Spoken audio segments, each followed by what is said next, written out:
મારીચે ભગવાનને જોયા, આંખોથી આંખ મળી અને એ જ સમયે પોતાનું આખું જીવન ચરિત્ર બદલાઈ ગયું. એ મારીચ સુધરી ગયો, મારીચ બદલાઈ ગયો આખું. એને સુબાહુને રોકે છે પણ સુબાહુ ન રોકાયો. અને અંતે જ્યારે સુબાહુ જ્યારે બાધા નાખવા જાય છે તો ભગવાને એક બાણ માર્યું અને સરસંધાન કરીને બાણને મારવાને લઈ અને સુબાહુને ક્યાંનો ક્યાંય દરિયા કિનારે દૂર ફેંકો છે. મારીચની મતિ બદલાઈ ગઈ ભગવાનને જોયા પછી. અને આમ પણ ભગવાનને જોઈને પછી આપણે શાના રહી શકીએ સાહેબ?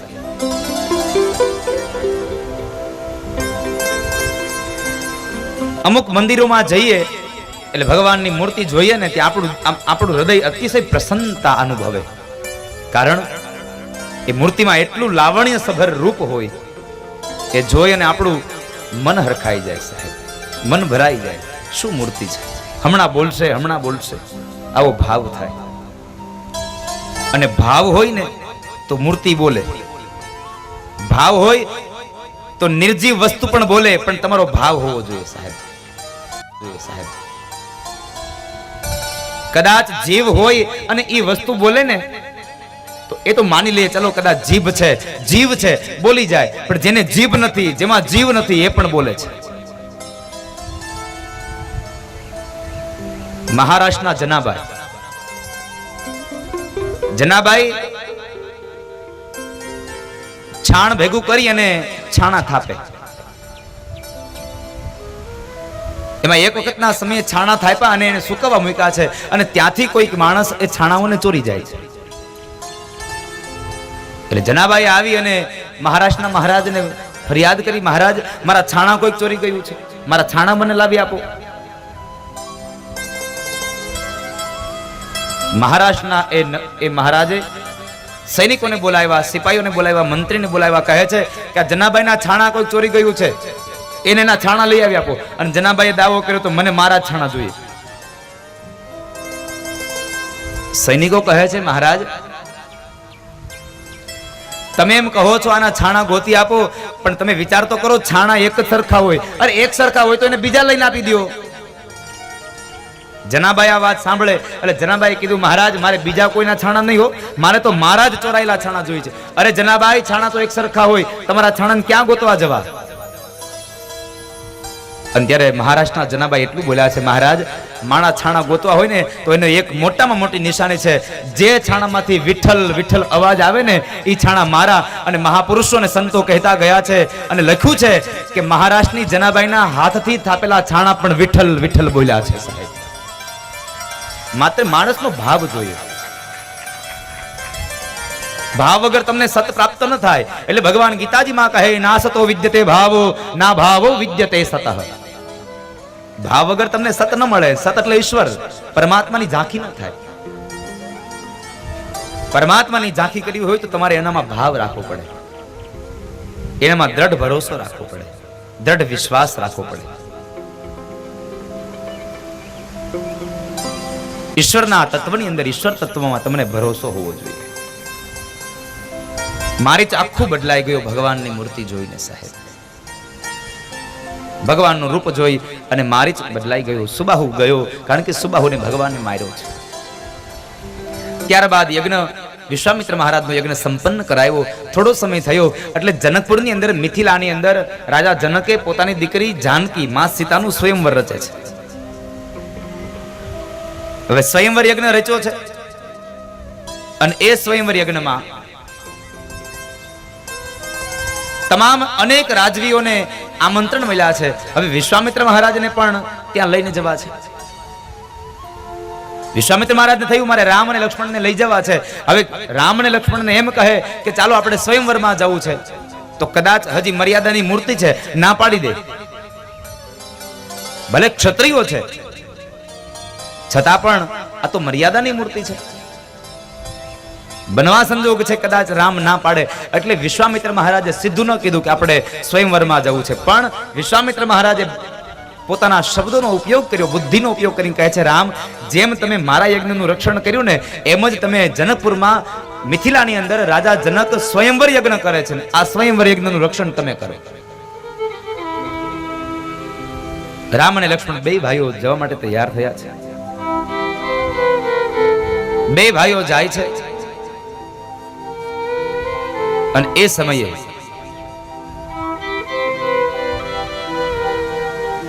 વિશ્વામિત્ર મહારાજ, રામ, લક્ષ્મણ આ ત્રણેય માર્ગમાં ચાલ્યા જાય અને માર્ગની અંદર બરાબર એક મોટી પથ્થરની શિલા દેખાણી છે.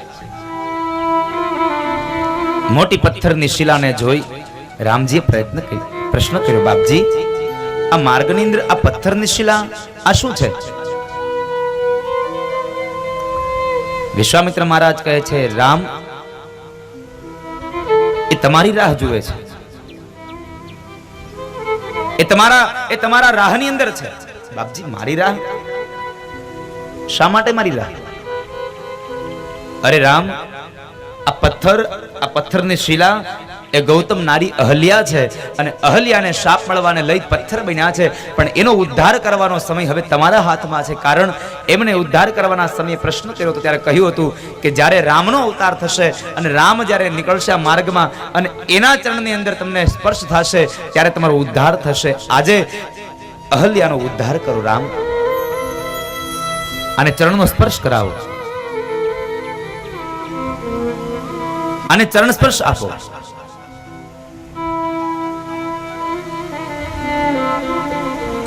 એક મહાપુરુષ એવું લખે છે, મેં વાંચ્યું છે, રામને એમ કહેવામાં આવ્યું કે આ પથ્થરની શિલા એક સ્ત્રી છે અને તમે એને પગ અડાડો. રામે સ્પષ્ટ ના પાડી, બાપજી અમે ક્ષત્રિયના સંતાન છીએ અને અમારે ક્ષત્રિયનો ધર્મ છે સ્ત્રીની રક્ષા કરવી, અમારાથી સ્ત્રીઓને પગ ન અડાડાય, અમે તો ક્ષત્રિયના સંતાન છીએ.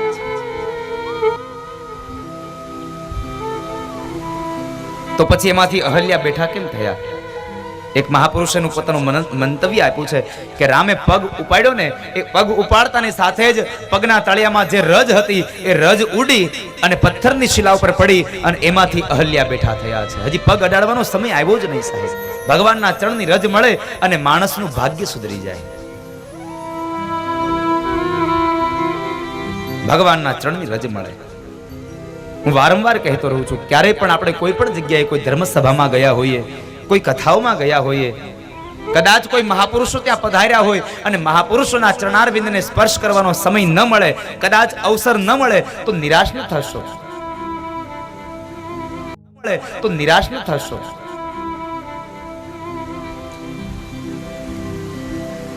પણ જે માર્ગમાંથી મહાપુરુષો ચાલ્યા છે, સંતો ચાલ્યા છે, એ માર્ગમાંથી સંતોના ચરણારવિંદ જ્યાં પડ્યા છે ને, એ ચરણારવિંદની માટી લઈ, એ રજ લઈ અને તમારા મસ્તકમાં પધરાવશો ને તો પણ તમારું ભાગ્ય સુધરી જશે.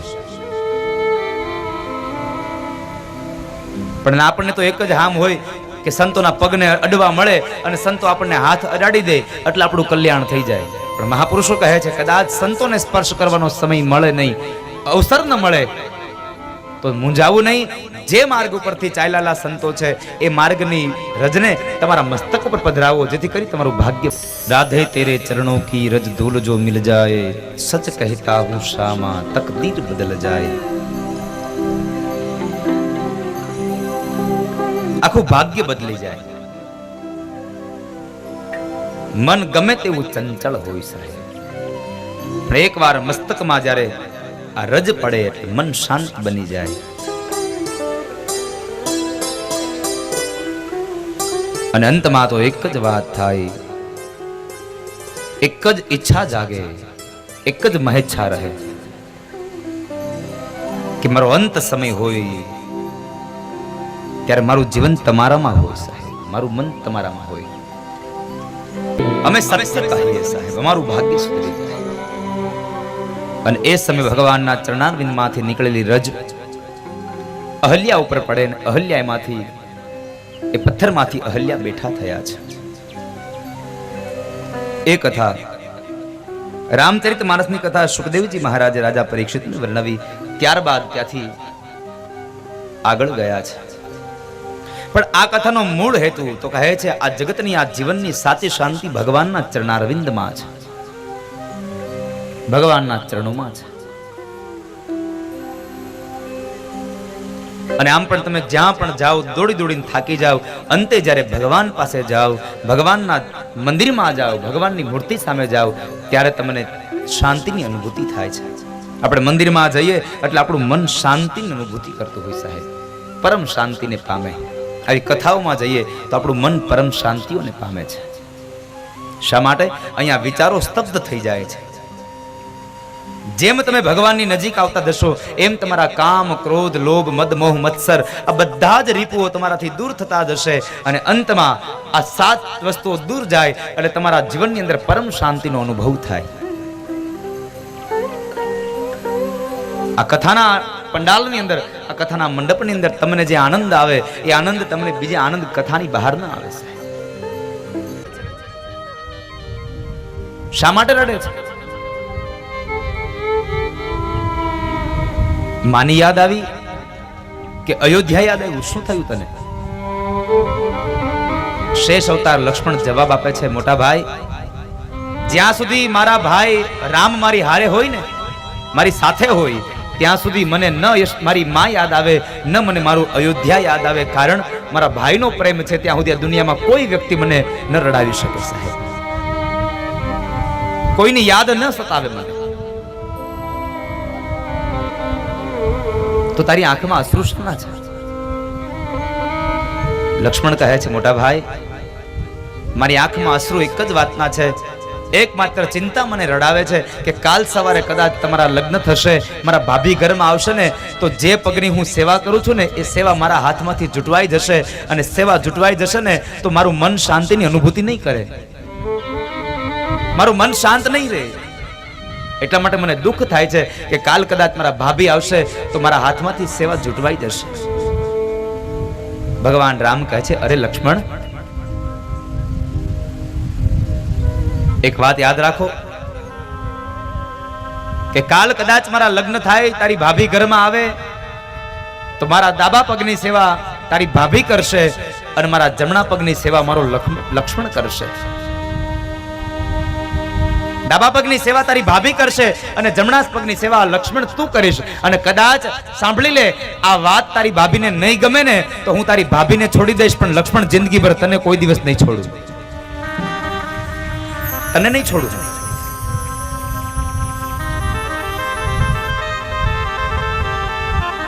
ભગવાન રામે પણ કહીને ગયા છે કે સમયમાં કદાચ જીવનમાં ક્યારેક પણ એવું બને ને તો પત્નીને છોડવી પડે તો છોડી દેવી, પણ સગા ભાઈને ક્યારેય ન છોડવો. પણ અત્યારે તો સમય આવ્યો છે ને, પત્ની 2 શબ્દો ભાઈ વિશે આપણા કાનમાં નાખે એટલે તરત જ આપણે આપણા ભાઈથી અબોલા થઈ જાય.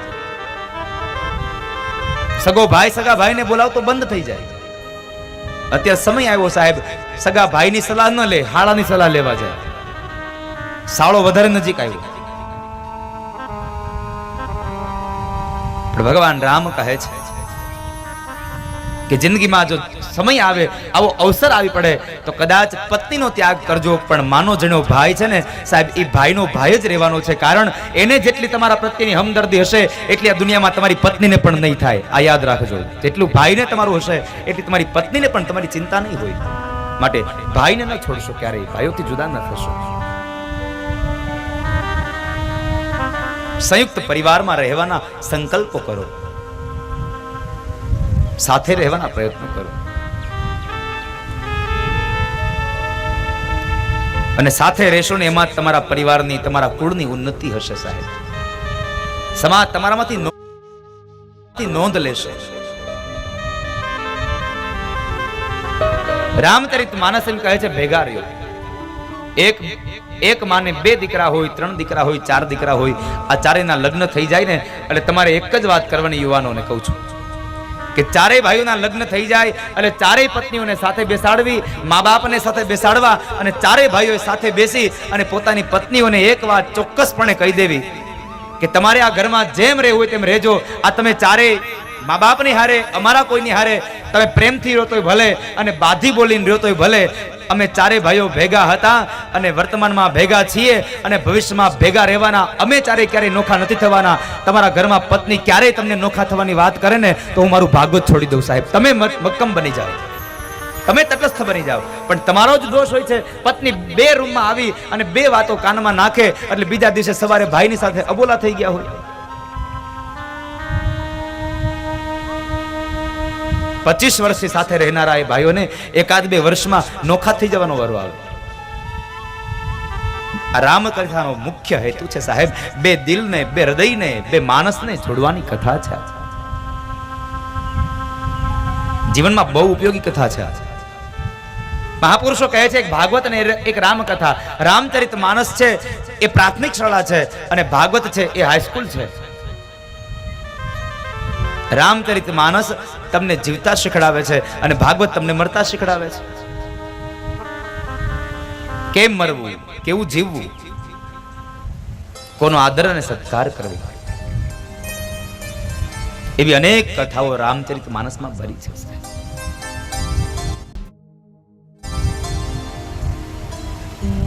આ ગ્રંથ બહુ ઉપયોગી છે આપણને.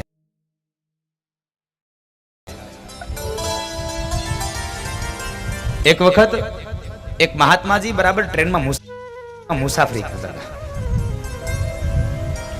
અને એ ટ્રેનમાં જે ડબ્બામાં જે સીટ ઉપર બેઠા હતા એની સામેની બારીએ એક યુગલ બેઠું છે. નવા નવા લગ્ન થયા છે, પરણેલા છે અને બે બરાબર ફરવા માટે જાય છે.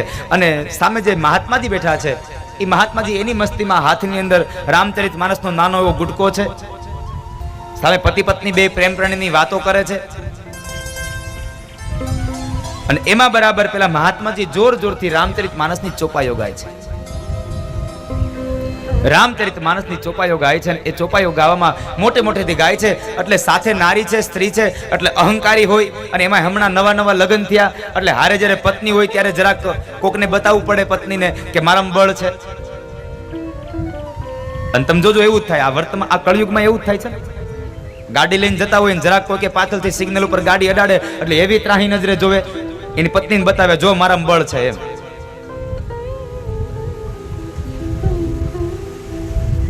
અહીંયા પત્ની સાથે છે એટલે પેલા મહાત્માજીને કહે છે, એ મહારાજ તમારે ગાવું હોય તો મનમાં ગાવ, આ તમારી ચોપાઈઓ અમારે નથી સાંભળવી, અમને અમારી વાતોમાં ડિસ્ટર્બ થાય છે. મહારાજ મૌન થઈ ગયા, મનમાં વાત હતા. વળી પાછો શું રંગ ચડ્યો અને મહારાજે વળી પાછી ચોપાઈ ગાય, વળી પાછી ચોપાઈ જોર જોરથી ગાવા લાગ્યા. એટલે વળી પાછો પેલો યુવાન બોલે છે, મહારાજ તમને કેટલી વાર ના પાડવી, અને તમારે જો ગાવાનું બંધ ન કરવું હોય તો જાઓ બીજા ડબ્બામાં વયા જાઓ, બીજી જગ્યાએ બેસો.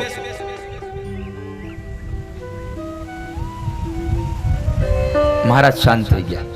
2-3 કલાક ટ્રેન ચાલી હતી ને અને એમાં બરાબર એક જગ્યાએ ટ્રેન સ્ટેશન ઉપર આવી અને ઊભી રહી.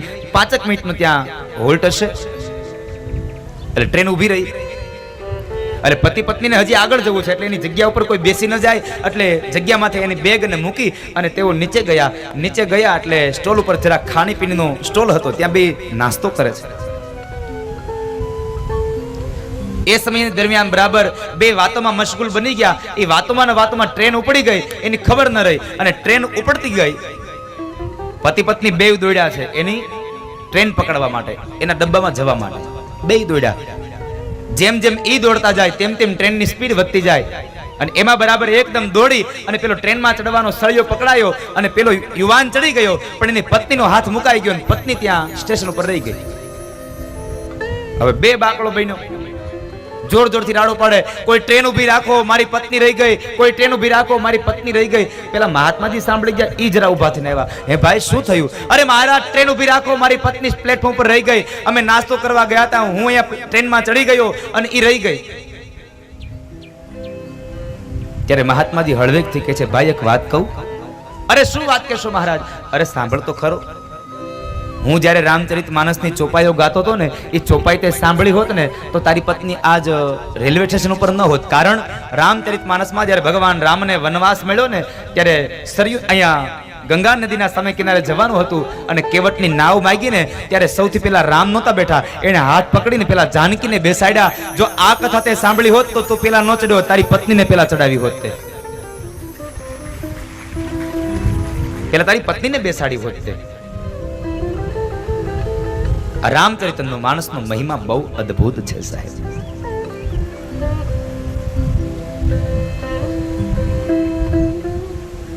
અને એ સમયે રામજીએ લક્ષ્મણને સાંત્વના આપી. બીજા દિવસનો સૂર્ય ઉદય થયો અને એ સમયે રામ અને લક્ષ્મણ બે ભાઈઓને લઈ અને વિશ્વામિત્ર મહારાજ એક મહામંચ જે મંડપ રચાયો એ મંડપની અંદર આવ્યા છે.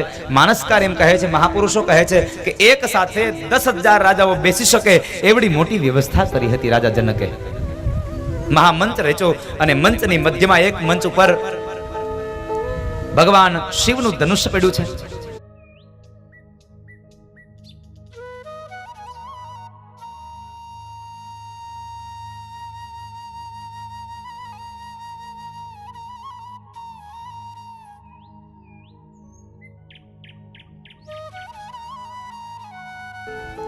ભગવાન શિવનું ધનુષ્ય પડ્યું છે.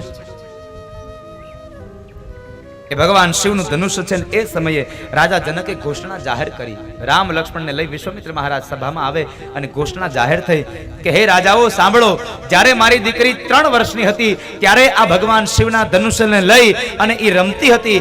આજ કોઈ શિવના ધનુષ્યને પણસ ચડાવી આપે તો એની સાથે મારી દીકરીના લગ્ન થાય, મારી જાનકીના લગ્ન એની સાથે થાય.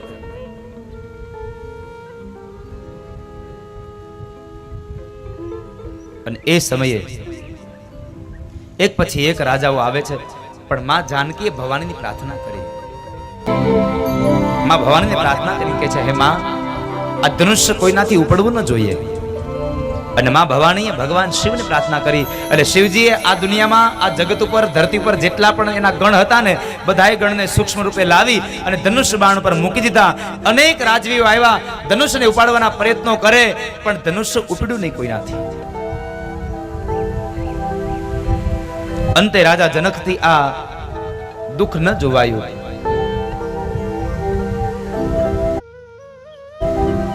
અને વિશ્વામિત્ર મહારાજ કહે છે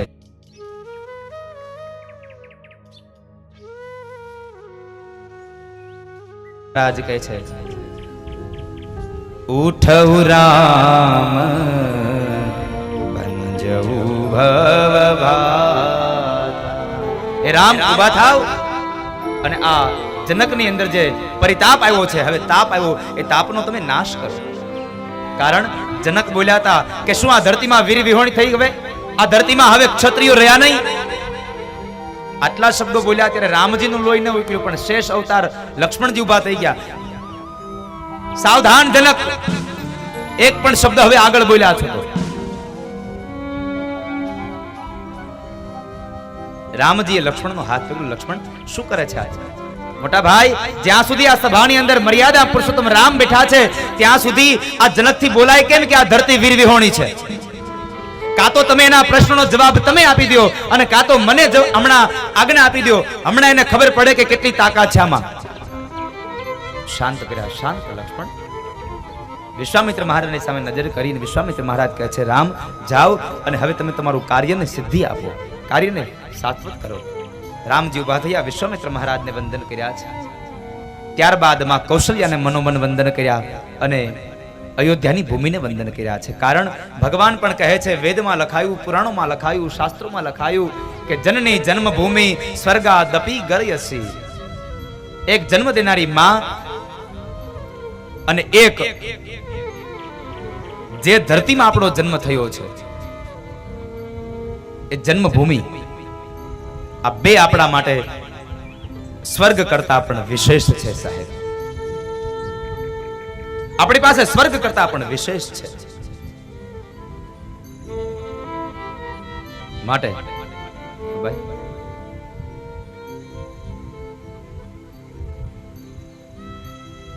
જન્મભૂમિ અને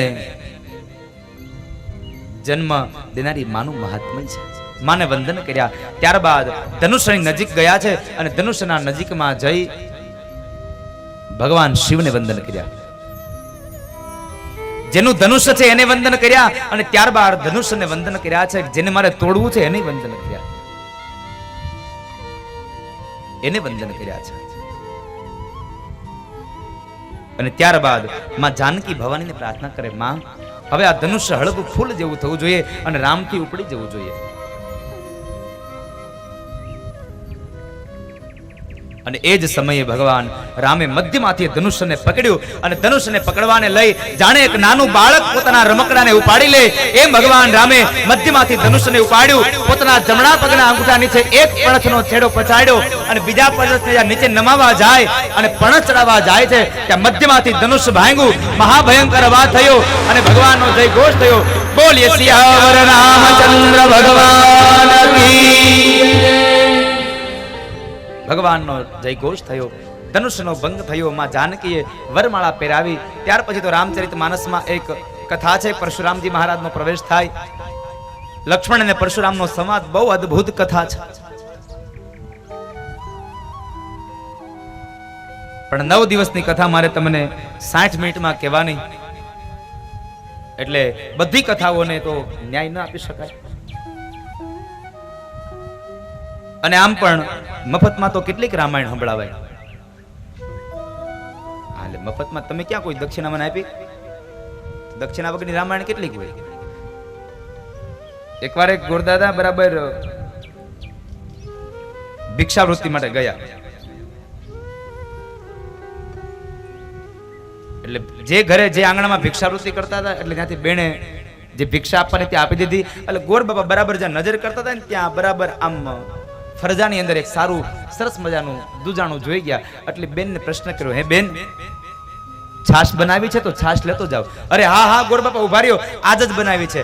એ બેણે નાની એવી બમણીની અંદર 1 લોટો જેટલી છાશ આપી.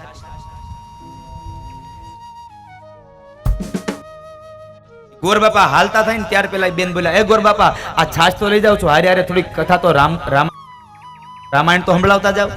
એટલે ગોર બાપાએ રામાયણ સંભળાવી. અયોધ્યામાં રામનો જન્મ થયો, ત્યારબાદ એને વિશ્વામિત્ર મહારાજની સાથે ગયા.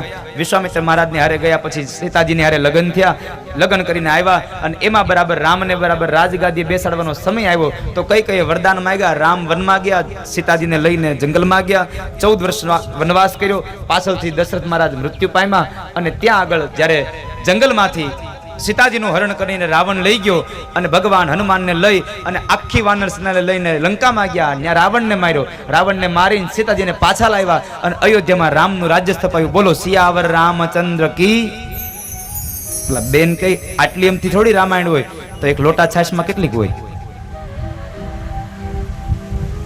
લોટા છાશમાં કેટલી રામાયણ હોય? પણ આ તો સાહેબ રામનું જીવન ચરિત્ર, રામની લીલાઓ છે.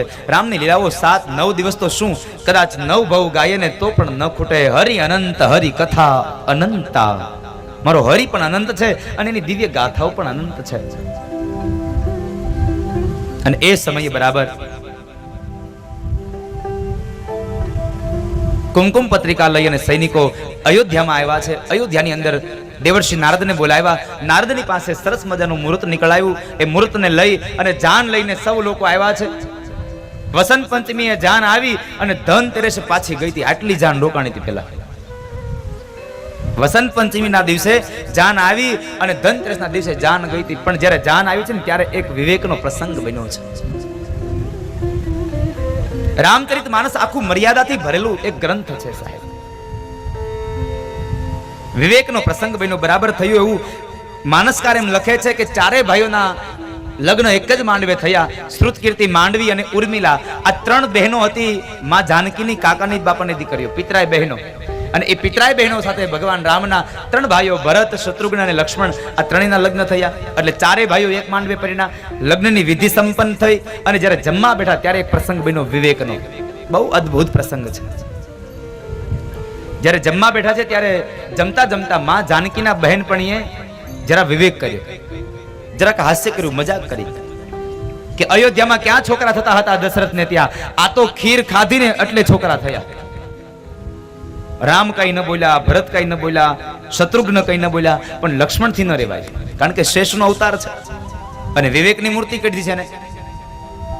એટલે લક્ષ્મણજી મહારાજ બોલ્યા છે, સાચી વાત છે તમારી સ્ત્રીઓ, અયોધ્યામાં તો મહારાજને ત્યાં છોકરા હતા નહીં, પણ ખીર ખાધી એટલે છોકરા થયા. પણ તમને એ ખબર છે કે આ જનકપુરની અંદર પ્રસૂતાની વેદના વેઠવી ન પડે એટલે છોકરીઓ ધરતીમાંથી નીકળી છે. છોકરીઓ ધરતીમાંથી નીકળે છે. રામજી હાથ પકડીને કહે છે, લક્ષ્મણ શું કરો છો તમે? આ આનંદનો પ્રસંગ છે, આમાં મજાક કરે એમાં શું વાંધો? અને ત્યારે લક્ષ્મણજીએ બે હાથ જોડી ભગવાન રામની માફી માંગી.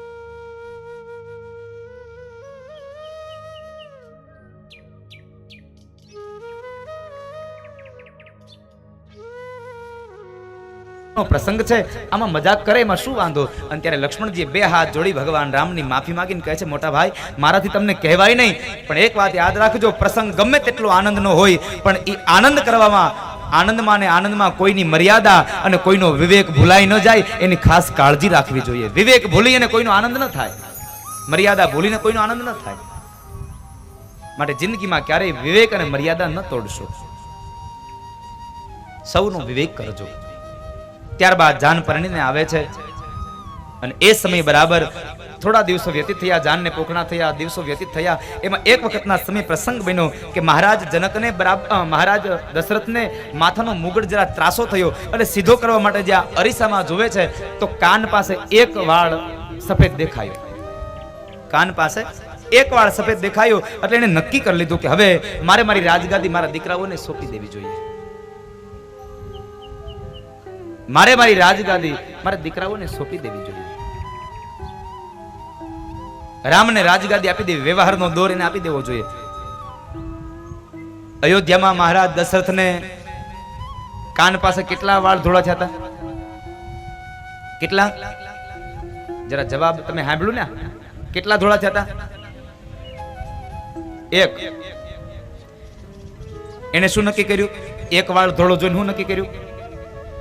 મારે વ્યવહાર મારા છોકરાને આપી દેવો જોઈએ. આ કળયુગના દશરથનું આખું માથું ધોળું થઈ જાય તોય વ્યવહાર નથી મૂકતો, તોય છોકરાને વ્યવહાર નથી આપતો. પછી બને એવું, દાદા મોટા થાય 70 વર્ષના થાય ત્યાં સુધી હાથમાં વ્યવહાર રાખે, છોકરાને વ્યવહાર આપે નહીં. જ્યાં હોય ને મારા ધોળા કપડાની ઇસ્ત્રી કરજો, મારે જાનમાં જવું છે. છોકરાને કોઈ દી જાનમાં જવા દીધો ન હોય.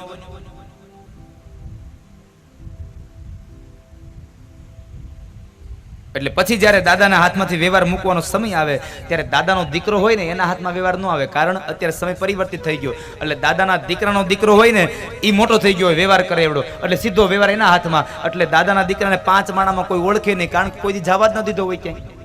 જ્યાં હોય ત્યાં વરની ફઈ હું, જ્યાં હોય ત્યાં વરની ફઈ હું, જ્યાં હોય ત્યાં ઈ જ હોય.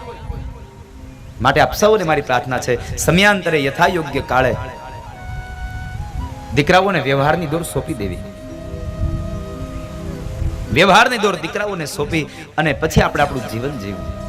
મહારાજ દશરથે નક્કી કર્યું. વશિષ્ઠ મહારાજને પ્રશ્ન કર્યો. વશિષ્ઠ મહારાજ કહે છે, રાજા આમાં મુહૂર્ત શું જોવાનું? રામ જેદી ગાદી આવે તેદી મુહૂર્ત. હવે એમ તો ન કહેવાય 14 વર્ષનું હજી તમારે રાહ જોવી પડશે, 14 વર્ષ પછીનું તો મુહૂર્ત દેવાય નહીં. એટલે રામ જેદી ગાદી આવે તેદી મુહૂર્ત. એટલે કીધું તો કાલે જ બેસાડી દઈએ. કઈ વાંધો નહીં, કાલે બેસાડીએ. આખું અયોધ્યાને શણગારવામાં આવ્યું છે. અને આ બાજુ કૌશલ્યાની દાસીઓએ કૌશલ્યાને સમાચાર આપ્યા, માં આવતીકાલ આપણા રામ રાજા બને છે. એટલે રામ રાજા બને છે શબ્દો સાંભળ્યા એટલે કૌશલ્યાએ તરત જ એક હાર કાઢી અને દાસીઓને આપી દીધો. લ્યો, આ મારા દીકરાના રાજા બનવાની વધામણી છે. રાજા બનવાની વધાઈ આપી. દાસીઓ બરાબર લઈને નીકળે છે. અને એ સમયે કઈકઈની દાસી મંથરા ઈ એને સામી મળે. અને જ્યારે એ સામી મળે છે ત્યારે એને મેણું માર્યું. એટલે મેણું મારવાને લઈ અને ઈ મંથરા સીધી જ ગઈ કઈકઈ પાસે અને કઈકઈને જઈને એના કાન ભંભેરણી કર્યા અને કઈકઈ પાસે 2 વરદાન મગાવવાની તૈયારી કરી. પહેલું વરદાન ભરતને રાજગાદી અને બીજું વરદાન રામને 14 વર્ષનો વનવાસ. આ શું કામ માંગ્યું કહીએ? મંથરાનો સંગ થયો. જ્યારે ખોટા માણસનો સંગ થઈ જાય ને તો આપણું જીવન બરબાદ થઈ જાય. માટે સંગ કરતા પહેલા પણ યાદ રાખજો, સંગ કરવાથી માણસ કૃષ્ણ પણ બની શકે અને સંગ કરવાથી માણસ કંસ પણ બની શકે છે. સંગનો દોષ લાગે છે. હારાનો સંગ કરશો તો તમારી કિંમત થશે, ખરાબનો સંગ કરશો તો તમારી કિંમત હશે ઈ વહી જાય. જો તમને એક ઉદાહરણ આપું. નામે ચોખો રંગે ચોખો ઉજ્જવળ એનું રૂપ, કંકુ સાથે મેળ કરીને કંઈક નમાવ્યા ભૂપ. આપણે જેને ચોખ્ખો કહીએ ને, જુઓ એ રંગમાં ચોખ્ખો, રૂપમાં ચોખ્ખો, એને કંકુની હારે મેળ કર્યો. કોનો સંગ કરો છો ને એ મહત્વની વાત છે. એને કંકુની હારે મેળ કર્યો એટલે કપાળમાં તિલક કરે અને જ્યારે ચોખા લગાડે એટલે ગમે તેવો મોટો રાજા હોય તો તમને થોડોક તો નમી જાય સાહેબ. કંકુ સાથે મેળ કરીને કંઈક નમાવ્યા ભૂપ, પણ ઈનો ઈ ચોખ્ખો જોજો સંગ બદલાયો. મગની સાથે મેળ કર્યો, ચોખ્ખો થયો બદનામ. મગની સાથે મેળ કરીને ચોખ્ખો થયો બદનામ. રંગ ખોયો, રૂપ ખોયું, લોકોએ પાડ્યું ખીચડી નામ.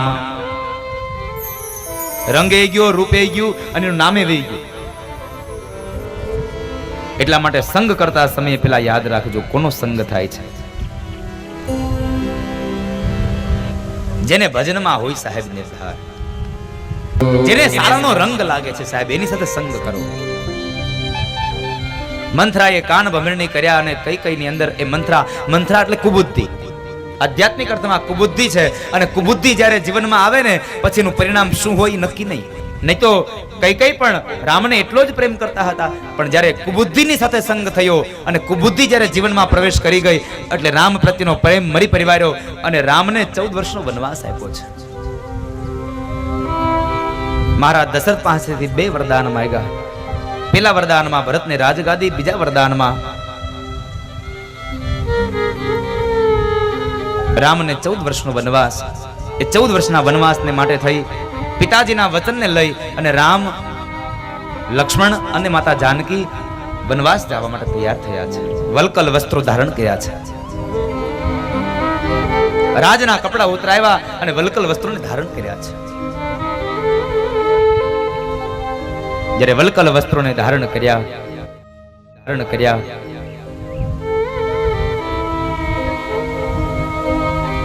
અને એ સમયે એક પ્રસંગ બન્યો છે. સ્ત્રી ધર્મ શું છે સમજાવીને મારી રામચરિતમાનસને વિરામ આપું. સ્ત્રીનો ધર્મ માતા જાનકીએ સંભળાયો. જ્યારે રામ, લક્ષ્મણ અને જાનકી ઉભા છે, સામે માં કૌશલ્યા ઉભા છે અને એ સમયે જાનકીની આંખમાંથી અશ્રુની ધારા વહે છે.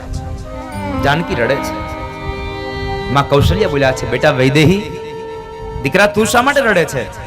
તારે જંગલમાં નથી જવાનું, વનમાં તો રામ જશે અને તને જ્યાં સુધી ગમે ત્યાં સુધી અયોધ્યામાં રોકાજો અને અયોધ્યામાં ન ગમે તો તમારા પિતાશ્રીને ત્યાં મિથિલા જતા રહેજો, પણ તમે રડો નહીં. આમ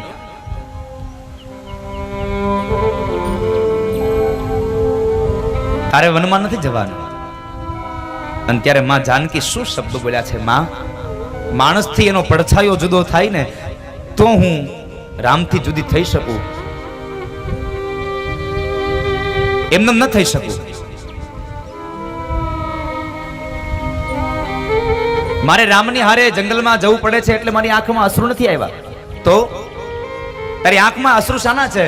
ત્યારે માં જાનકી એટલું બોલ્યા છે કે માં, મારી આંખમાં અશ્રુ એક જ વાતના છે કે મર્યાદા પુરુષોત્તમ રામ અહીં ઊભા છે, મારા પતિ ઊભા છે અને મારા પતિની નજર સામે મારે મારી સાસુની હારે 2 વાતો કરવી પડે છે ને એટલે આ મને દુઃખ લાગ્યું છે કે મારે મારી સાસુની સાથે બોલવું પડ્યું મારા પતિની હાજરીમાં, એટલે મને દુઃખ લાગે છે, એટલે મારી આંખમાંથી અશ્રુ નીકળે છે. અને પહેલાનો સમય હતો કે સાસુ સસરાની તો લાજ કાઢવાની જ, પણ જ્યાં સુધી ઘરવાળો ઘરમાં હોય ત્યાં સુધી સાસુમાની લાજ કાઢવાની. આવો એક રિવાજ હતો. ઘણામાં બેનો બેઠા હશે જેને સાસુની લાજ કાઢી હશે. સાસુની લાજ કાઢવામાં આવતી, પણ એક સમય હતો કે પતિ ઉભો હોય ત્યાં સુધી પત્ની એની હાહુ હારે વાત ન કરે, અને હવે સમય પરિવર્તિત થયો, જ્યાં સુધી પત્ની ઊભી હોય ત્યાં સુધી હગો દીકરો એની માં હારે વાત ન કરી શકે. તરત પૂછે, બાને હું કીધું? સમય પરિવર્તિત થયો. સ્ત્રીનો ધર્મ બતાવ્યો છે. સ્ત્રીની પાસે મર્યાદા છે સાહેબ. સ્ત્રીની અંદર કેટલું સામર્થ્ય છે એ તપાસ હોય તો માત્ર એક જ અવસ્થા, જ્યારે પરિવારમાં વિપત્તિ આવે ને ત્યારે ખબર પડે કે આ સ્ત્રીમાં કેટલી તાકાત છે. ત્યારે એ ધીર ગંભીર થઈ અને પત્ની એ સ્ત્રી કેટલો વિવેક જાળવી રાખે છે. જ્યારે વિકટ પરિસ્થિતિમાં વિવેક જાળવે ને એ સાચી આ ધર્મની પત્ની હોય છે સાહેબ, એ સાચી સ્ત્રી છે. સુખમાં તો સૌ સાથે હોય, દુઃખમાં જે પતિનો સાથ આપે ને એ સાચી પત્ની છે. સુખમાં તો હવારે હોય. વચનને ખાતર રામ લક્ષ્મણ અને માતા જાનકી જાય છે, જંગલમાં જવા માટે નીકળે. માં કૌશલ્યાએ પ્રાર્થના કરે છે, કોઈક રામને રોકી લ્યો. રામ લક્ષ્મણ અને માં જાનકી જાય છે. ત્યારબાદ સરયુ શૃંગેરીપુરમાં એક રાત્રિ રોકાયા અને ત્યાંથી નીકળી ગંગાના કિનારે ગયા. કેવટની નાવ માગી સામે કિનારે જાય. ત્યારબાદ સમય વ્યતીત થવા લાગ્યો. આ બાજુ ભરતજી મહારાજ આવે છે પાછળથી મામાના ઘરેથી. માં કઈ કઈને ખૂબ ધિક્કારે છે અયોધ્યાના લોકો. મહારાજ દશરથ આખો દિવસ રીડા કરે છે, મારા રામને લઈ આવો, મારા રામને લઈ આવો. રામના વિયોગની અંદર દશરથજી મહારાજ ખૂબ આકુળ વ્યાકુળ બન્યા છે અને ત્યાં આગળ મહારાજ દશરથે પોતાનો પ્રાણ ત્યાગ્યો છે, પ્રાણ ત્યાગી દીધો. આ બાજુ ભરતજી મહારાજ રામને લેવા માટે જંગલમાં જાય છે, પણ રામજી ન આવ્યા. રામજીએ પોતાની ચરણ પાદુકાઓ આપી છે અને ત્યારબાદ પંચવટીમાં જ્યારે રહે છે ત્યારે પંચવટીમાંથી રાવણ માં જાનકીનું હરણ કરીને લઈ જાય. માં જાનકીની શોધ માટે ભગવાન રામ અને લક્ષ્મણ નીકળે. પંપા સરોવરના કિનારે શબરીના આશ્રમમાં જાય. શબરી કેટલા સમયથી રાહ જોતા હતા કે મારા રામ એકવાર મારી ઝૂંપડી આવશે, એકવાર મારી ઝૂંપડી આવશે. ક્યારે આવશે એની કોઈ સંદેશ નહોતો, પણ એકવાર એને ભરોસો હતો કે મારા રામ આવશે. અને અંતે ગઢપણમાં પણ એ શબરીના ઘરે ભગવાન રામ ગયા અને જૂઠા બોર ખાધા છે. ત્યાંથી નીકળ્યા હનુમાનજી મહારાજ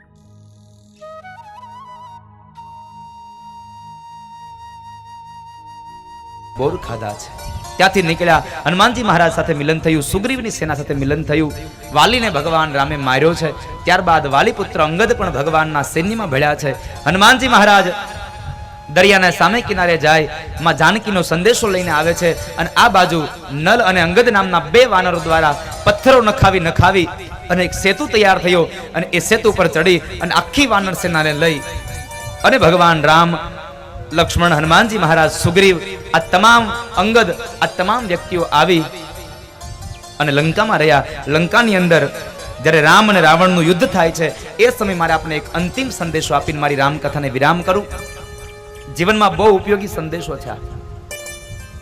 જ્યારે રામ અને રાવણનું યુદ્ધ થતું હતું ત્યારે રામ એક પછી એક રાવણના મસ્તક ઉતારે, નવું મસ્તક આવે, એક પછી એક મસ્તક ઉતારે, નવું મસ્તક આવે. ત્યારે રામને કાનમાં આવી અને રાવણનો સગો ભાઈ વિભીષણ એમ કહે છે, પ્રભુ રાવણના મસ્તક ન ઉતારો, રાવણની નાભીમાં અમી કુંભ છે, એટલે તમે નાભીમાં બાણ મારો. અને ભગવાન રામે દશાનન રાવણને નાભીમાં એક બાણ માર્યું અને દશાનન રાવણ ઢળી પડ્યો તો ખરો, પણ નાભીની અંદર બાણ વાગ્યું એટલે પડ્યો. આ વાત કોણે કરી? રામને કોણે કીધું કે રાવણની નાભીમાં અમી કુંભ છે? રાવણનો સગો ભાઈ વિભીષણ. અહીંયા કહેવત પડી કે ઘર ફૂટે ઘર જાય. ઘરનો જ હતો, સગો ભાઈ હતો. એ સગા ભાઈનું એને રામને કહી દીધું. એટલે આ બધાને મારી પ્રાર્થના છે કે ઘરની વાત ઘરની બહાર ન જવા દેવી, નકર એમાંથી બે શબ્દો ભળી અને વળી મોટી થશે. બીજા ઘરે જાય ત્યાંથી બે શબ્દો ભળશે, મોટી થાય. અને અંગતમાં અંગત વાત હોય તો હું તમને બધાને પ્રાર્થના કરું, બહેનોને કોઈ દી કેવું નહીં, કારણ એના પેટમાં કોઈ દી વાત ટકે નહીં. ઓલી કહેવત છે ને, મીંદરાના પેટમાં કે કૂતરાના પેટમાં? મીંદરાના પેટમાં. હા, ખીર ટકે તો બેનોના પેટમાં વાત ટકે. એને તમે ગમે એમ કહો, આખી વાત કહીને એમ કહેજો ને, કોઈને કહેતા નહીં હો તો બીજે દી બેન પડીને કહે, આખી વાત માંડીને કરી દે અને પછી કહેજો તું કોઈને કહેતી નહીં, તારા ભાઈએ કોઈને કહેવાની ના પાડી છે. આખા ગામની બેનોને એ વાતની ખબર પડી જાય તો છેલ્લે એ તો શબ્દ વપરાય જ, કોઈને કહેવાની ના પાડી છે. રાવણને મારી માં જાનકીને લઈ અને ફરી પાછા અયોધ્યાની અંદર આવે અને રામનું રાજ્ય સ્થપાયું. એ આ સંક્ષિપ્ત રામચરિત માનસ, આ છેલ્લો ઉપદેશ આપ્યો કે ઘર ફૂટે ઘર જાય. એટલે બહેનોને કહું છું કે વહુએ કોઈ દી હાહુમાના વગોણા બાજુમાં ન કરવા અને હાહુમાએ કોઈ દી વહુના વગોણા ન કરવા. કારણ એ પડોશી બીજા બે શબ્દો ભેળવીને બીજા ન કહે, ત્રીજા ન કહે અને પછી આખા ગામમાં તમારી વાતો થાય. એટલે ઘરની વાત કોઈ દી કોઈને કહેવી નહીં. ભગવાન પોતે પ્રમુખ બન્યા, દાઉજી મહારાજ ઉપપ્રમુખ બન્યા અને ચોરી કરવાની વિદ્યા શીખડાવે એનું મંડળ સ્થાપ્યું. ચોરી વિદ્યા પ્રસારણ મંડળની સ્થાપના થઈ.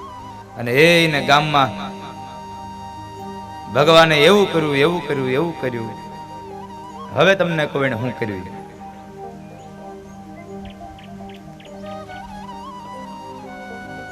કઈ વાંધો નહીં, તમે ભૂલી જાવ તો હાલે, મારે થોડું ભૂલાશે.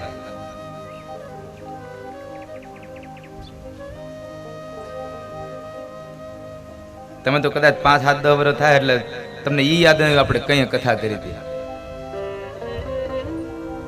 વધીને 10 વર્ષ તમને આ તારીખ યાદ રહે, પછી નહીં રહે. 10 વર્ષ તો હું કહું છું, પછી તો તમને કંકોત્રી જડે તોય હારી. રાખી મૂકજો એકાદી કંકોત્રી, વા મઢાવી લેજો. આ સ્ટુડિયો વાળા ભાઈ ને કહેજો ને કે ફોટો અમારો બનાવો ને હારો, એની એમાં કંકોત્રી ચારે બાજુ એક ખૂણે એક પેજ મૂકી દો, એટલે કોઈ દી જાય જ નહીં ક્યાંય. અને છતાંય ભૂલી જાવ તો પછી મારી પાસે આવજો, મારી યાદીમાં જ કાઢ દઈશ. આ 90મી કથા તમારી છે ક્રમ સહિતની.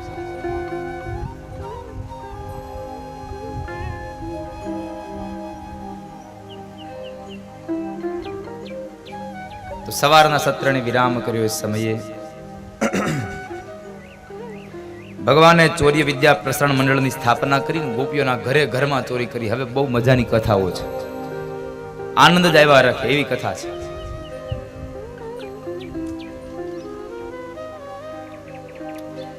ચોર્ય વિદ્યા પ્રસારણ મંડળ પેલું વેલું મંડળ ભગવાને સ્થાપ્યું. આપણે ગોપા મંડળ, આપણું ગોપી મંડળ, આ બધું પછી આવ્યું. પેલું વેલું મંડળ ભગવાને સ્થાપ્યું, ચોર્ય વિદ્યા પ્રસારણ મંડળ. ઘરે ઘરમાં ચોરી કરવા જાય, માખણ ખાઈ આવે, માટલા ફોડી આવે,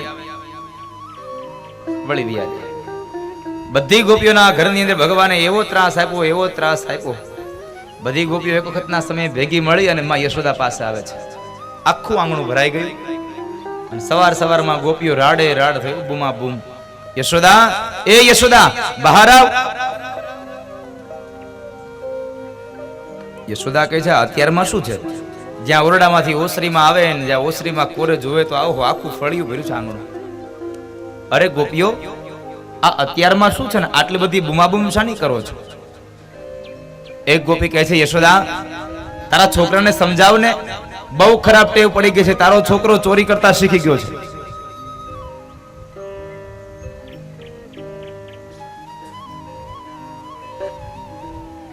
તારા છોકરાને ચોરી કરવાની ટેવ પડી છે.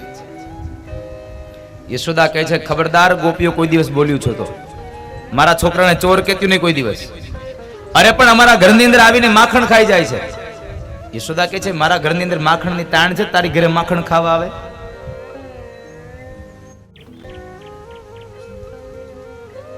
છતાં માને એમ થયું કદાચ આ ગયો હોય. એટલે એ સમયે માં બરાબર ઓરડામાં ગયા અને ઓરડામાં જઈ મોટી એવી ગોરસની એક ગોળી ભરી અને આંગણામાં મૂકી દીધી અને કહે છે ગોપીઓ, તમારા ઘરમાંથી મારો લાલો જેટલું ખાઈ ગયો હોય ને એનું ડબલ લઈ લ્યો, પણ આજ પછી મારા છોકરાને કોઈ દી ચોર કહેતું નહીં. કારણ કે તમે અત્યારથી ને ચોર ચોર કહેવા લાગો તો કાલ સવારે મારે એના હજી લગ્ન કરવા છે. કોઈ છોકરી નો દે, છાપ ખરાબ પડી જાય તો છોકરી ના આપે કોઈ. એક ગોપી કહે છે અરે યશોદા, તારો છોકરો માખણ ખાઈ જાય કદાચ 2 લોંદા તો શું અમારાથી જવાનું તું? તો પછી શા માટે તમે અહીંયા ફરિયાદ લઈને આવ્યું? અને તમને એમ થતું હોય કે મારો છોકરો તમારા ઘરની અંદર માખણ ખાઈ જાય છે તો ઊંચે લટકાવી દો ને શીકામાં, એટલે ન આંબી શકે.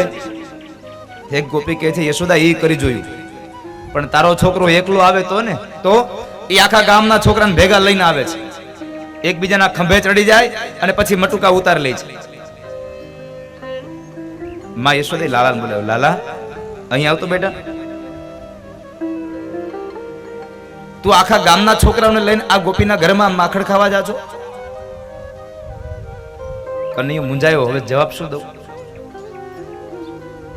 પછી ભગવાન કહે છે અરે માં, આ ગોપીઓના છોકરા હોય અને ઈ એના ઘરની અંદર માખણ ખાય એનું તો મારે થોડી ને ના પડે કે ભાઈ તું માખણ નહીં ખાતો. એ ગોપીનો છોકરો હતો. યશોદા કહે છે ગોપીઓ ભલે ને માખણ ખાઈ ગયું, આ છોકરા ક્યાં કોઈ બાર ગામના, આપણા જ છે ને. ગોપી કહે છે યશોદા, કદાચ તારો છોકરો માખણ ખાય, ગામના છોકરા માખણ ખાઈ જાય, એની સામે વાંધો નથી, તો પછી શું કામ ફરિયાદ લઈને આવ્યું? અરે અમારે રોજ કેટલાક માટલા લેવા જવા. કેમ? અરે તારો છોકરો માટલા ફોડી નાખે છે અમારા. લાલા તું આવું કરે દીકરા? માં હું ફોડતો નથી, પણ હું નીચે મૂકવા જાઉં ત્યાં ફૂટી જાય છે, માટીના હોય છે ને તો માટીના મટુકા હોય છે એટલે ફૂટી જાય છે. યશોદા કહે છે વાત સાચી છે લાલા તારી, માટીના મટુકા હોય એટલે ફૂટી જાય. વળી ગોપીની વાત પાડી નાખી. એક ગોપી કહે છે યશોદા માટલા ફોડી નાખે એનો વાંધો નથી, પણ તારા છોકરાને હમણાંથી એવી ટેવ પડી ગઈ છે, અમે સવારમાં ઉઠીને ઘરના કામ કરીએ ને અમારા છોકરા ઘોડિયામાં સૂતા હોય ને તો આવી અને ચીટલા ભરીને રડાવીને વયો જાય છે, પછી અમારા છોકરા ઘરનું કામ નથી કરવા દેતા. લાલા તું આવું કરે બેટા? માં તે નહોતું કીધું અચ્છે બચ્ચે બહુ સોતે નહીં? તો મને એમ થયું કે આની ઉપર કદાચ ખરાબ અસર પડશે અને સંસ્કાર નહીં આવે, એટલે હું નથી નીકળ્યો, હું તો હું એને જગાડતો આવ્યો. યશોદા કહે છે ગોપીઓ તમારા છોકરાનું ધ્યાન રાખે છે તોય તમે મારા છોકરાની ફરિયાદ કરો છો? એક પણ ગોપીની ફરિયાદ ભગવાન કૃષ્ણએ માને ગમે એવી ન કરવા દીધી. છેલ્લે એક ગોપી કહે છે યશોદા છોકરાને કદાચ જગાડી દે ને એને અમે સંભાળી લઈએ, પણ જ્યારે ગાયોને દેહવાનો સમય થાય ને ત્યાર પેલા તારો છોકરો વાછડાઓને છોડી મૂકે છે, એટલે વાછડા બધું જ દૂધ ધાવી જાય, એટલે પછી અમારા છોકરા ભૂખ્યા ટળવળે છે. લાલા તું આવું કરે છે? ઓરે આ વાછડાઓને તું છોડી મૂકે છે? અરે માં પણ સાંભળ તો ખરા, એમાં થયું એવું કે હું બરાબર ત્યાંથી નીકળ્યો અને વાછડું માં માં કરતું હતું, મને એમ કે એની માં પાસે જવું છે તો મેં એને છોડી નાખ્યું. માએ ઓવણ લીધા, વારી જાવ લલ્લા તુજ પર વારી જાવ. માં કહે છે ગોપીઓ જુઓ તો ખરા મારો દીકરો કેટલો ડાયો છે, બધા જીવાત્મા પ્રત્યે કેટલો પ્રેમ રાખે, કેટલો ભાવ છે, અને તમે આવી નાહકની ફરિયાદ કરવા આવ્યો છો. બહુ બધી વાત થઈ, એક પણ ગોપીની ફરિયાદ માએ ન સાંભળી. બધી ગોપીઓને ધમકાવીને કાઢી મૂકીને છેલ્લે કહી દીધું કે આજ પછી કોઈ દિવસ ફરિયાદ લઈને આવતું નહીં, અને જ્યારે રંગે હાથ પકડો ત્યારે આવજો, ત્યાર પેલા તો કોઈ દી આવતું નહીં. બધી ગોપીઓ ગઈ બિચારી. એક બે દિવસ થયા અને બરાબર ગોપીઓ બધી યમુના કિનારે ભેગી મળી છે, બેઠી છે. બધી ગોપીઓ પોતાના ઘરની વ્યથા કહે છે. શું કરવું, ગમે તેમ ધ્યાન રાખીએ તો માખણ ચોરી જાય છે, ગમે તેમ કરીએ તો માખણ ચોરાઈ જાય છે, શું કરવું?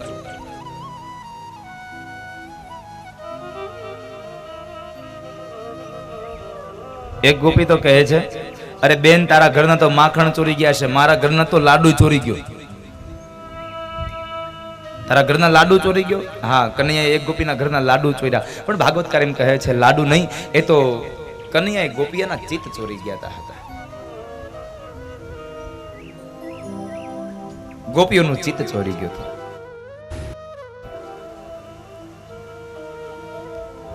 એકવાર એક ગોપી ઘરમાં લાડુ બનાવતી હતી, એટલે જે ગોપી લાડુ બનાવતી હતી એનો છોકરો આવ્યો કનૈયા પાસે. કનૈયા આજે મારી માં ઘરમાં લાડુ બનાવે છે. કનૈયો કે લેતું ન હોય, ખાલી હાથે હું આવ્યો? અરે પણ નથી આપતી. કેમ? રોજના 2 જ આપે. એ કઈ અરે એમ થોડું ચાલે, તારા માટે એ લાડુ બનાવે અને તને 2 જ લાડુ આપે, આવું ન ચાલે.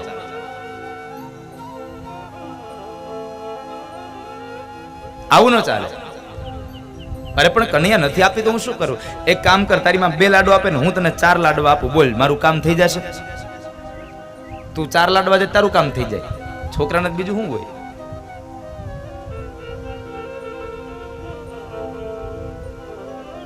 જો તારે એક કામ કરવાનું, હું તારા ઘરમાં જાઉં છું, થોડીક વાર થાય એટલે તારે ઘરમાં તારા આંગણામાં આવવાનું અને આંગણામાં ઊભા ઊભા જોર જોરથી રડવાનું. તારા આંગણામાં જોર જોરથી રડવાનું.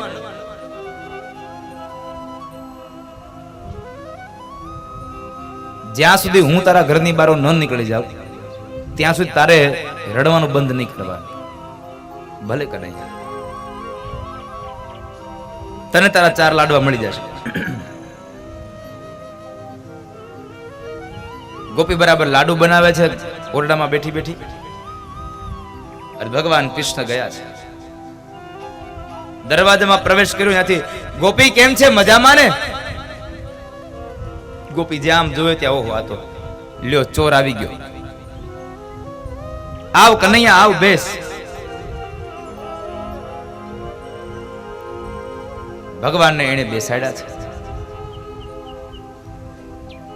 ભગવાન બેઠા ગોપીની હારે વાતોચીતો કરે.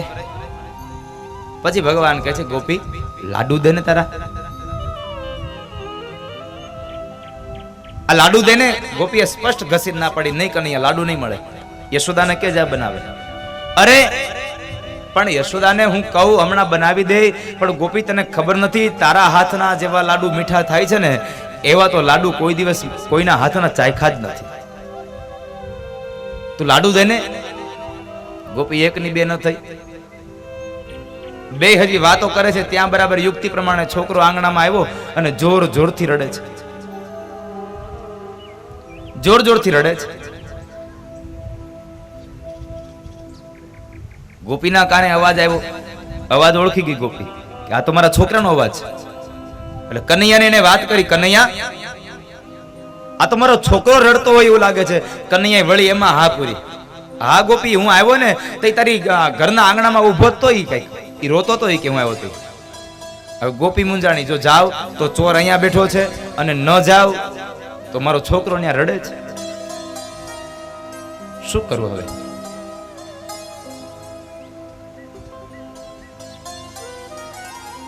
જાવ કે ન જાવ?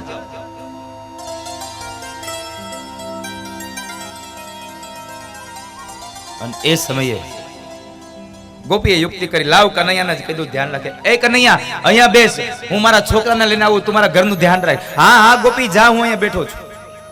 હવે ગોપીએ મીંદડાને દૂધ ભેળવ્યું. ગોપી બહાર ગઈ.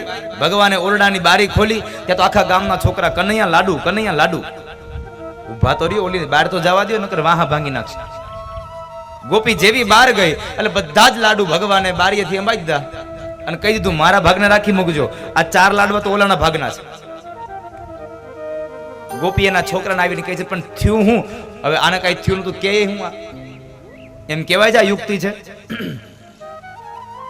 માંડ કરીને ગોપી એને લઈને આવે. ત્યાં કનૈયો બહાર નીકળે છે. બે હાથને સંતાડ્યા છે. ગોપી જોઈ ગઈ, કનૈયા ક્યાં જા છો? અરે ગોપી જવા દે ને, મારી માં મને ખીજાશે. આમ જતો ખરી, મોડું થઈ ગયું. બેસ ઘડીક. ના ના ના. ઓરડામાંથી કનૈયો બહાર નીકળ્યો અને ગોપી બરાબર ઓરડામાં જાય. ગોપી આમ વળીને આ બાજુ કનૈયો થોડુંક પાછા પગ કરી અને એના ઓલા છોકરાના હાથમાં 4 લાડવા આપ્યા અને કાનમાં કહેતો આવ્યો, આ તારા 4 લાડવા, હવે તું જાણ ને તારી માં જાણે. હું તો આ હાલ્યો.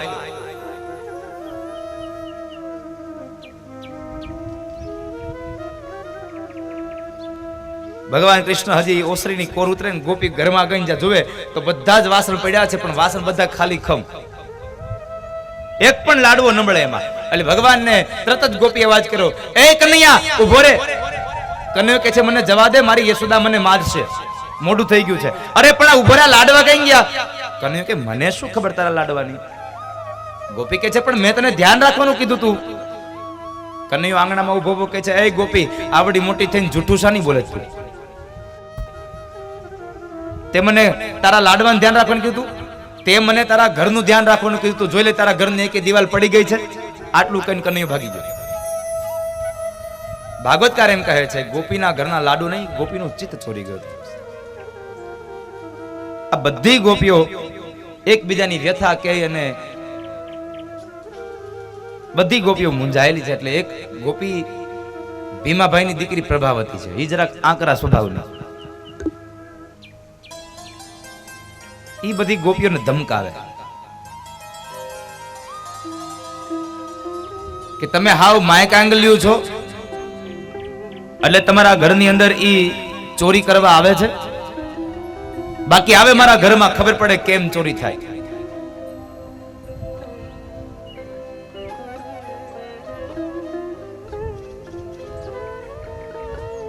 અને એ સમયે બધી ગોપીઓએ હા પાડી, આ વાત સાચી છે, આના ઘરમાં કોઈ દી નથી જોઈ.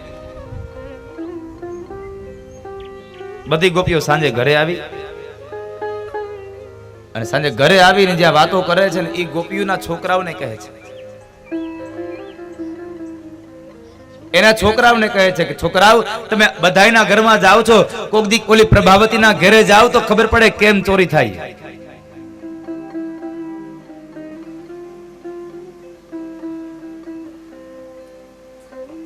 આ છોકરાએ બીજે દી હવારમાં આવીને કનૈયાને કીધું, કનૈયા આ પ્રભાવતી આવી વાતો કરે છે.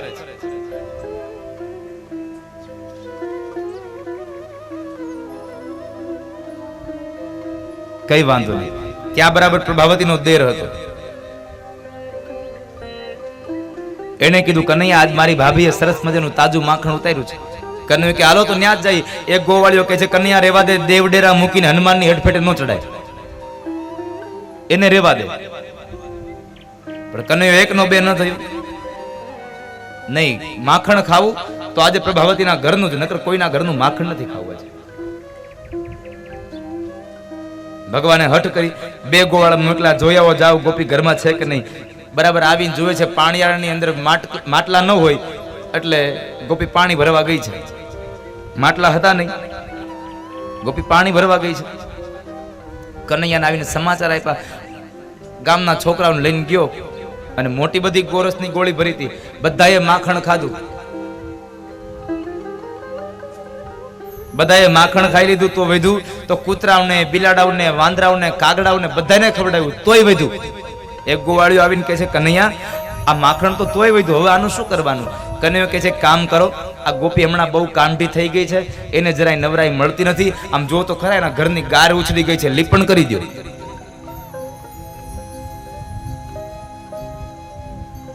એને ગાર કરી દો. અને કનૈયાના મિત્રો એની જેવા, ઘરમાં ગાર કરે તો વાંધો નહીં, ઉમરાની પાછળના ભાગમાં ગાર કરી દીધી, દરવાજામાં.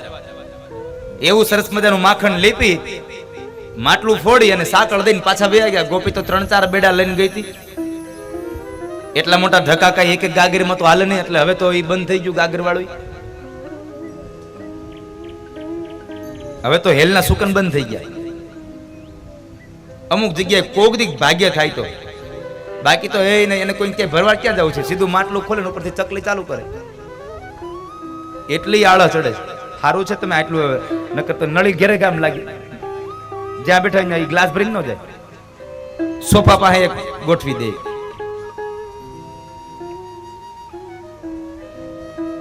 આળસ ઘર કરી ગઈ.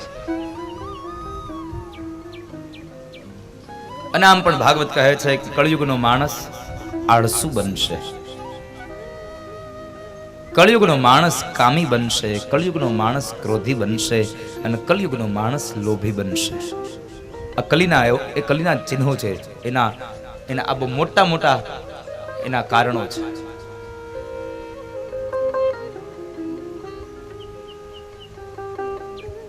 એ સમયે ગોપી બરાબર પાણી ભરીને આવી અને ગોપીએ સાકળ ઉતારી. નીચે તો જોયું નહીં, કારણ કે માથામાં બેડા હતા બે, એટલે નીચે કઈ નજર કરીને સીધો પગ મૂક્યો. હવે માખણમાં પગ મૂકીને દશા શું થાય? એને સીધી હામી દીવાલ. ગોપી પડી, કમરના મણકામાં વાગ્યું. પડે કઈ થોડી, કઈ વાગે નહીં. એને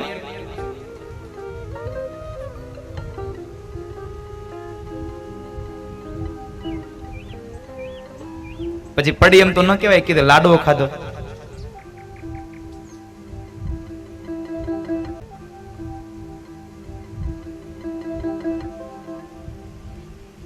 ગોપી સમજી ગયા આ કનૈયો આવ્યો ઘરમાં. હવે ગોપી પાછી એનાથી વધારે બુદ્ધિશાળી બની. ગોપી કહે છે યશોદા આમ તો માનશે નહીં, રંગે હાથ પકડવો પડશે. એટલે ગોપીએ બરાબર તાજું માખણ ઉતાર્યું. બીજા દિવસે ઘરના મધ્યમાં શિકામાં ઉપર લટકાવી દીધું અને ગોપી બેડા લઈ અને ઘરના એક ડામચિયાની પાછળ સંતાઈ ગઈ, ખૂણામાં, અંધારામાં. ગામના છોકરાઓને ખબર પડી એટલે વળી પાછા એને ન્યા આવ્યા પાછા. અને આખો આમ દરવાજો ખોલીને 1 2 3 4 આમ કરતા કરતા આખું ઘર ભરાઈ ગયું. આખું ઘર ભરાણું, આખું ઘર ભરાણું ને એમાં ખૂણામાં બેઠી બેઠી પ્રભાવતી જોઈ ગઈ, લે આ તો મારો દેર હોતે આમાં છે. કઈ વાંધો નહીં, આખી આ બધું નજરે જોવે છે ગોપી. બધાએ માટલું ગોઈતું ઉપર લટકે છે, હવાનું ઉતારવું કેમ? એટલે એ સમયે બધાએ શું કર્યું? 4-5 ગોવાળિયા નીચે નમી ગયા, એના ઉપર 2-3 એના આમ કરતા કરતા ભગવાન ઉપર ચડ્યા. આ અત્યારના સમયની આપણે પિરામિડ, આ ભગવાનને ત્યાંથી શીખડાવી દીધી પિરામિડ. માત્ર સમય પ્રમાણે નામ અને સ્વરૂપો બદલા છે, બાકી વસ્તુ તો પેલા પણ ઉપયોગ થતી હતી. અત્યારે થાય છે એવું નથી, પેલા પણ ઉપયોગ થતી હતી, માત્ર સમય પ્રમાણે આ બધું માત્ર ફેરફાર થતું ગયું છે.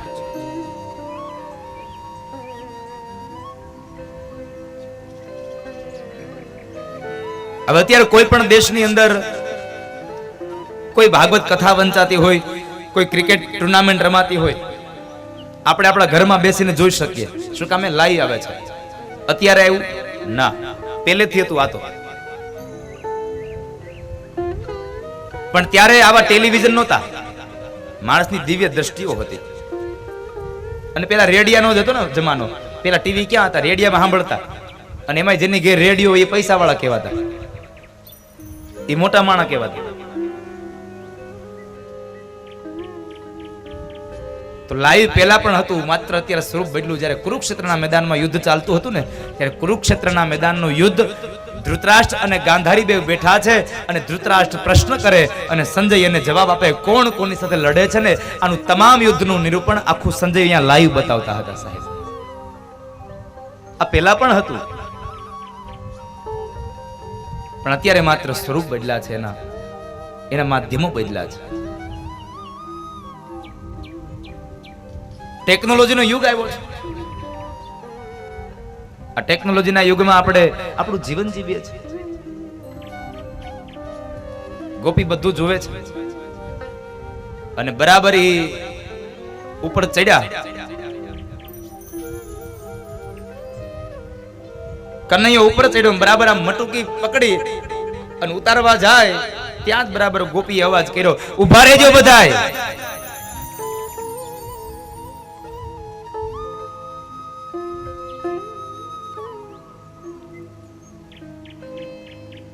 હવે પ્રભાવતીના મોઢામાંથી અવાજ નીકળે, ઉભા રહેજો, પછી એકી ત્યાં ઉભા રહે. બધા ગોવાળિયાઓ નીચે નિમાતા ને બધા વ્યા ગયા, પણ કનૈયો શીકું પકડીને લટકી રહ્યો, જાણે લોલક ઘડિયાળનું લોલક લબડતું હોય. ઈ લબડી ગયું. હવે શું કરવું? કનૈયો કે છે આજ મરાઈ ગયા, કારણ આજ રંગે હાથ પકડાઈ ગયો. હવે ગોપી મારશે. પ્રભાવતી જોર જોરથી મંડી બોલવા, કેદડાની ફરિયાદ કરતી હતી પણ કોઈની ફરિયાદ માનતી નહોતી. આજ રંગે હાથ પકડાઈ ગઈ છે, હવે ક્યાં જશે? હમણાં બોલાય એવું યશોદાને, આ જોઈ લે તારો છોકરો. કનૈયો કહે છે ગોપી, આજનો દાડો જવા દે, હવે તારા ઘરમાં આવે એ બીજો, આજ પછી તારા ઘરની હામું ન જો, બસ આજ નો દી જવા દે મને. પ્રભાવતી એક ની બે ન થઈ, નહીં હમણાં યશોદાને બોલાય એવું.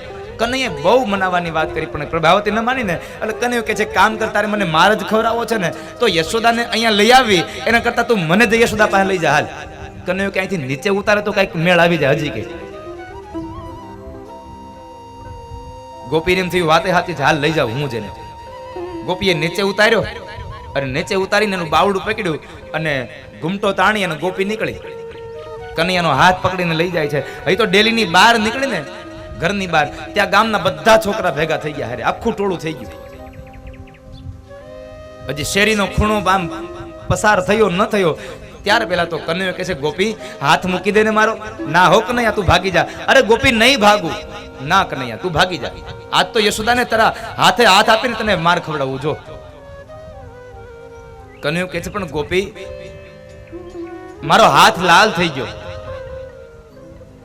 ગોપી કહે છે થોડીક રાહ જો, હમણાં લાફો પડશે ને એટલે ગાલ હોતે લાલ થઈ જાય, થોડીક રાહ જો. કનૈયો કહે છે તારે મને માર જ ખવડાવો છે ને, હું નહીં ભાગી જાઉં. આલે તને મારી માથે ભરોસો ન આવતો હોય તો મારો આલે બીજો હાથ પકડી લે. હવે ગોપીએ લાજ તાણી હતી, એક હાથ મૂક્યો ને બીજો પકડી લીધો. કનૈયો કહેતો હતો નીચે ઉતારે ને તો હું પૂગી જાઉં. ગોપીએ એક હાથ મૂક્યો ને બીજો હાથ પકડ્યો. ગોપીના મનમાં એમ છે કનૈયાનો હાથ છે, પણ કનૈયાનું માથું ભાંગે એવો. બરાબર ગોપીની બાજુમાં જ ઈ ગોપીનો દેર હાલ્યો જતો હતો, કનૈયાએ એનો હાથ મુકાવી અને દેરનો હાથ પકડાઈ દીધો. એના દેરનો હાથ પકડાયો. Out there, the sun sets you free, but everything else will cost you. કનૈયો દોડી અને માં યશોદાની ગોદમાં જઈને બેસી ગયો. માને પ્રશ્ન કર્યો, હેમાં હું તારો દીકરો કે નહીં? યશોદા કે આ કોઈ દિન આજ આવું કેમ પૂછે છે? લાલા શું થયું? અરે પણ તું મને જવાબ દે ને, હું તારો દીકરો કે નહીં? અરે હા, તું મારો જ લલ્લો છો. તો તને મારી માથે ભરોસો આવે કે ના આવે? અરે આવે જ ને. માં સાચું કહું ને તો હું કોઈ ગોપીના ઘરમાં માખણ ચોરી કરવા જાતો નથી, પણ આ ગોપીઓ ખોટે ખોટી મારી ફરિયાદ કરે છે માં. અરે પણ લાલા મેં તને કઈ કીધું? પણ માં તું વિચાર કર, આજ કોઈ ગોપી તને ફરિયાદ કરવા આવે કે લાલો મારા ઘરની અંદર માખણ ખાય છે, તો તું માને ખરી? અરે આવા તો દેખ, એવી ધમકાવું કોઈ દી તારી હામું ન જોવે. એવું વાતાવરણ બધું કનૈયાએ બાંધી લીધું મા પાસે. અને ત્યાં બરાબર પ્રભાવતી આંગણામાં આવી, યશોદા, એ યશોદા બહાર આવ, આ તારા છોકરાને રંગે હાથ પકડીને લાવી છું. કનૈયો કે માં જોતો ખરા, તને કીધું ત્યાં તો આવી હોતે. આ તો માં દીકરો બે બહાર આવ્યા. ઓસરીમાં આવી આંગણામાં આવીને યશોદા કે છે, એ ગોપી જરા નિરાતે બોલ, રાડો ના નાખ, અને આ લાજ ઉગાડી નાખ, નંદ બાબા ઘરમાં નથી. તોય ગોપી બોલતા બોલતા હો, રંગે હાથ પકડીને લાવી છું, આમ છે તેમ છે, ને જ્યાં લાજ ઉગાડે ને જ્યાં જોવે તો સામે યશોદા ને બાજુમાં કૃષ્ણ ઉભા છે. કનૈયાને યશોદાની બાજુમાં જોઈ અને પ્રભાવતીની આંખો ફાટી ગઈ કે હું આ મારા હાથમાં પકડીને લાવી છું, તો આ ન્યા છે તો મારા હાથમાં કોણ? જ્યાં અહીંયા જોવે તેનો દેર. ગોપી નીચે જોઈ ગઈ શરમને લઈને, શરમાઈ ગઈ છે ગોપી.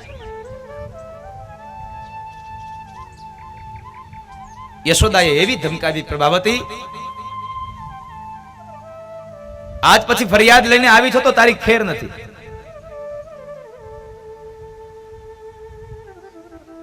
બહુ ધમકાવી. શરમને લઈ અને ગોપી એના દેરનો હાથ તો મૂકી દો, જાતી ઘરે જવા માટે નીકળી ગઈ. પણ નીકળતા એના દેરના કાનમાં કહેતી કે મુવા તું ઘેરે આવ, આ બધા ધંધા તારા છે, તું ઘેરે આવ. ગોપી હજી બરાબર ઘરના આંગણામાંથી બહાર નીકળી અને બધું ટોળું ગયું બહાર. એટલે કનૈયો માને કે છે, માં હું રમવા જાઉં આ મારા મિત્રો હારે. યશોદા કહે છે, જા ખરો, પણ કોઈ ગોપીના ઘરના તોફાન ન કરતો. માં નહીં કરું, જવા દે. ભગવાન કૃષ્ણ ગયા, દોડતા ગયા છે. બીજી શેરીઓમાંથી નીકળી અને ગોપી બરાબર ચોકમાં પહોંચી. ત્યાં ચોકમાં આગળ જઈને ઉભો રહી ગયો. ચોકમાં આગળ જઈને ઉભો રહ્યો અને કનૈયાએ ગોપીને પ્રભાવતીને અંગૂઠો બતાવીને કહે છે, લે માર ખવડાવી લીધો.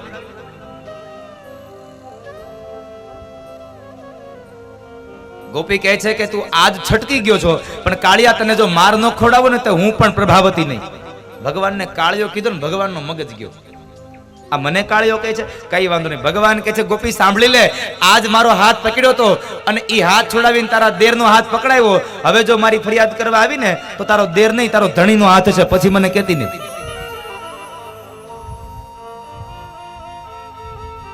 તારા ધણીનો હાથ પકડાઈ દઈશ. અને એ સમયે પ્રભાવતીને ભગવાને પાઠ શીખડાવ્યો, પાઠ ભણાવ્યો. આ કથા હાસ્યની સાથે એક એટલો મર્મ સમજાવે છે કે જીવનમાં કોઈ દી અહંકાર ન કરશો,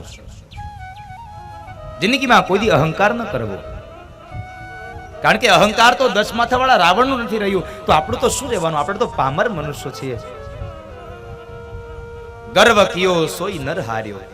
ગર્વ કર્યો સમજો તમારું પતન થયું. જ્યારે અભિમાન થાય, જ્યારે અહંકાર આવે, ત્યારે સમજો તમારું પતન નજીક છે.